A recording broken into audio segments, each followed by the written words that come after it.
भारत के माननीय प्रधानमंत्री जी ने दुनिया को वो राज दे दिया है जिस राज को दुनिया जानना चाह रही थी कि कल तक जो आदमी काला कलौटा था आज वो इतना गोरा चिट्टा कैसे हो गया है, इतनी खूबसूरती और इतना हेल्दी आदमी कैसे हो गया है। प्रधानमंत्री माननीय नरेंद्र मोदी जी ने खुद बताया कि वो रोज 2 किलो गाली खाते हैं।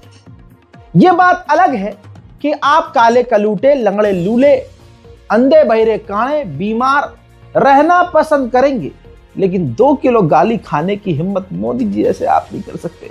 और मुझे किसी ने पूछा था, मोदी जी आपके स्वास्थ्य का क्या राज है? मैंने कहा मैं डेली 2 किलो गाली खाता हूं।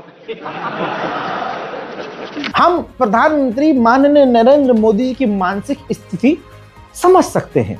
भाई, जिस आदमी का नाम एप्स्टीन फाइल में आ गया हो, जिसके बारे में ये राज खुल गया हो कि एप्स्टीन के कहने पर इजराइल में जाकर, क्या कह दिया, इजराइल में जाकर अमेरिका को खुश करने के लिए नाचे, ऐसे इल्जाम अगर एक मासूम सीधे साधे आदमी पर लगेंगे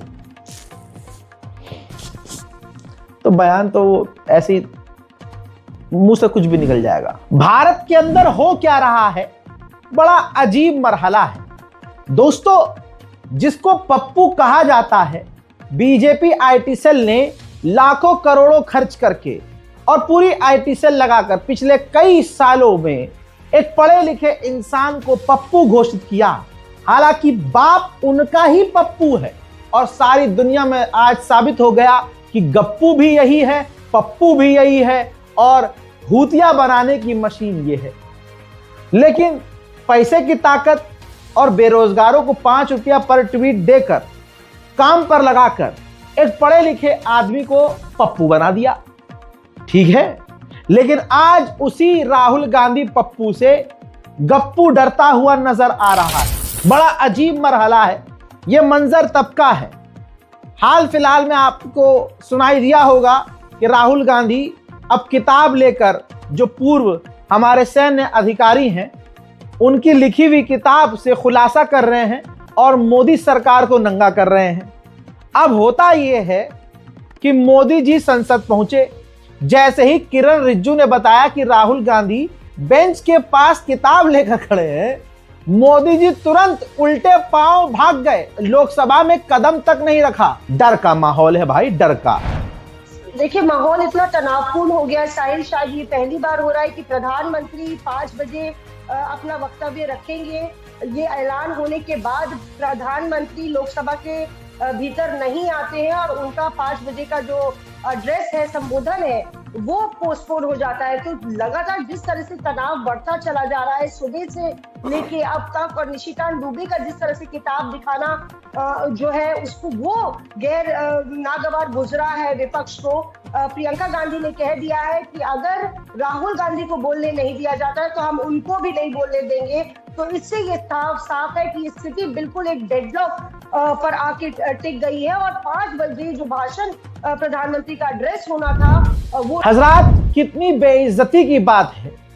सोचिए, कई साल पैसा खर्च करके अंधभक्तों को गोबर चटा के उनके दिमाग में डाला गया कि प्रधानमंत्री मोदी का सीना 56 इंच का है। संसद में नहीं आए तो ओम बिरला ने पूरी दुनिया के सामने बेशर्मी से कहा कि हमें जानकारी थी कि उनके साथ खुफिया जानकारी थी कि माननीय प्रधानमंत्री को खतरा था। संसद के अंदर प्रधानमंत्री को खतरा था।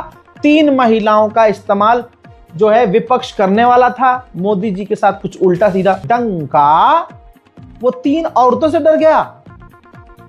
सुनिए सफाई कौन दे रहा है। जब सदन के नेता को सम्मानीय महामहिम राष्ट्रपति के अभिभाषण पर जवाब देना था तो मेरे पास पुख्ता ऐसी जानकारी आई कि कांग्रेस पार्टी के कई सदस्य माननीय प्रधानमंत्री जी के आसन पर पहुंचकर कोई भी अप्रत्याशित घटना कर सकते थे। ये दृश्य मैंने सदन में देखा भी सही। अगर ये घटना हो जाती तो ये अत्यंत अप्रिय दृश्य देश के लोकतांत्रिक परंपराओं को तार तार कर देता। इसको टालने के लिए मैंने माननीय प्रधानमंत्री से आग्रह किया कि उन्हें सदन में नहीं आना चाहिए और सदन के सभापति होने के नाते। अब जरा ये सोचिए इस चीज से हमारे भारत के प्रधानमंत्री का कितना अपमान हुआ होगा। जब दुनिया इस वीडियो को देख रही होगी, जो ये संसद का वीडियो है, सोचिए वो क्या कह रही होगी कि अभी तक तो इनको हीरो बताया जा रहा था, आज ये 3 महिलाओं से डर गए। हमारे मुल्क का अपमान है भाई ये।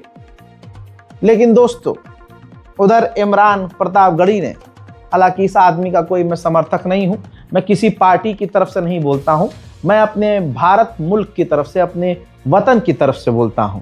लेकिन इमरान प्रतापगढ़ी ने आज जो धुआं किया है, आज जो गर्दा उड़ाया है, आज जो भाजपा की पोल खोली है, सलाम है इस आदमी को। नया भारत है जहां असम का चीफ मिनिस्टर खुलेआम संवैधानिक प्रोटोकॉल तोड़कर कहता है कि मुसलमानों को इतना टॉर्चर करो कि वो राज्य छोड़ने पर मजबूर हो जाएं। वो कहता है कि अगर कोई मियां रिक्शा वाला 5 रुपए मांगो तो उसे 4 रुपए दो ताकि वो परेशान हो सके। ये नया भारत है जहां बरेली में खाली घर में नमाज पढ़ने पर पुलिस मुकदमा दर्ज करती है।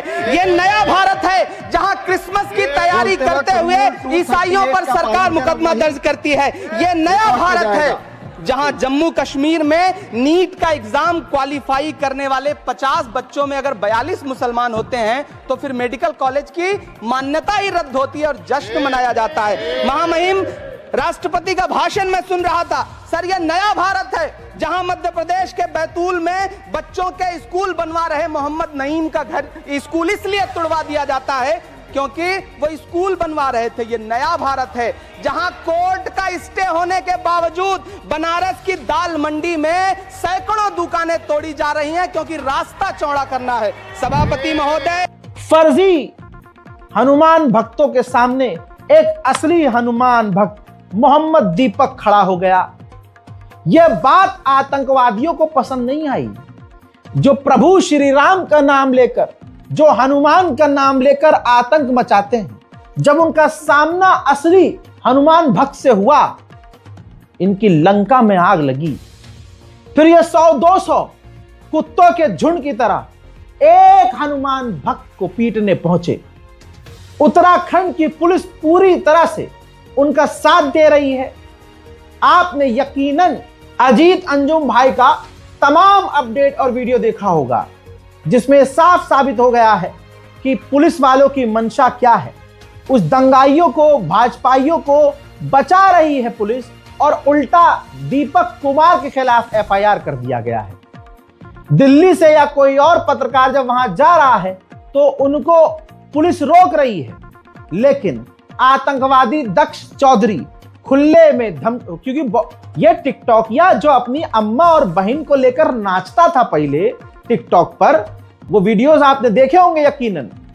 आज जब ये देख रहा है कि अरे मोहम्मद दीपक मोहब्बत फैलाकर हक की बात, हमें मेहनत करनी पड़ती है, नफरत फैलानी पड़ती है, हथियार बांटने पड़ते हैं, इस्लाम को गाली बकनी पड़ती है, अपना चूतड़ घिसने पड़ते हैं। ये सब कुछ करने के बाद हम इतने फेमस नहीं हो पा रहे हैं। एक हनुमान भक्त एक मुसलमान का साथ देकर पूरी दुनिया में इज्जत पा गया, ऐसे तो ये पागल हो गया। अब ये धमकी दे रहा है, अब ये कोर्ट द्वार पहुंचने की बात कर रहा है। अब मैं पूछना चाहूंगा कोर्ट द्वार पुलिस से, इतने ईमानदार हो तुम, इसे आने दोगे? अब सुनिए यूपी, पूरे भारत में हो क्या रहा है। यूपी के इटावा में एक बीएलओ चुना गया।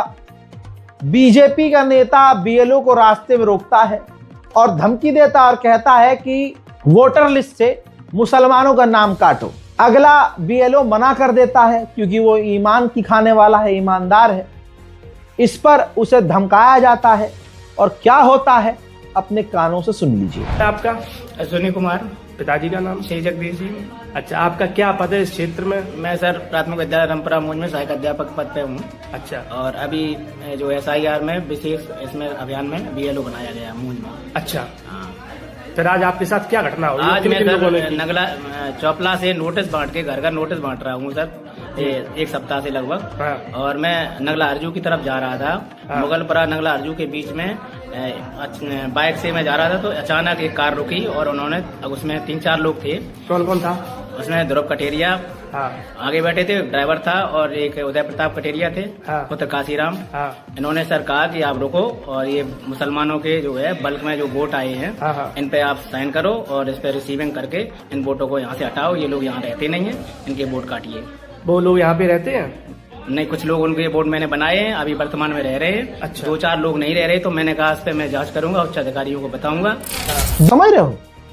अब हिंदू समुदाय के लोग भी दीपक कुमार के समर्थन में बोल रहे हैं, क्योंकि जो दंगाई दल है उससे सच में जनता परेशान है। अगर कोई व्यक्ति गलत दुकान का नाम रख रहा है, उस समय रोक दीजिए ना। जिस व्यक्ति की इतने आदिकाल से दुकान का नाम है, बाबा स्कूल ड्रेस का नाम है उनका, उनको आप ये आज बदल, उन बुजुर्ग आदमी को आप बताएंगे, कल के 20-25-26 साल के बच्चे बताएंगे, उनके बदतमीजी करेंगे। क्या गलत करा दीपक ने? दीपक भाई ने बिल्कुल सही करा सर, और ऐसा ही करना चाहिए, पूरे देश में ऐसा होना चाहिए। और उसके बाद में जो है क्या नाम कहते हैं, आप अपनी गुंडई को 200-250-300 बिजनौर, मुजफ्फरनगर, हरियाणा से लोगों को लेकर के आप चले गए। उसमें से कुछ चलो हो सकता है कुछ पहाड़ के भी उत्तराखंड मूल के हो, लेकिन अगर उत्तराखंड मूल के हो तो वो गलत है। आप देखिए, और जो भी व्यक्ति गलत करा उसको उस समय रोकिए ना। ये तो आपने ट्रेंड बना लिया पुलिस पे दबाव बनाने के लिए। भाई आपने हुड़दंग की, देखो हर व्यक्ति। इस रिपोर्ट को शेयर कीजिए। फिलहाल के नेशनल प्राइम टाइम में इतना ही। जय हिंद।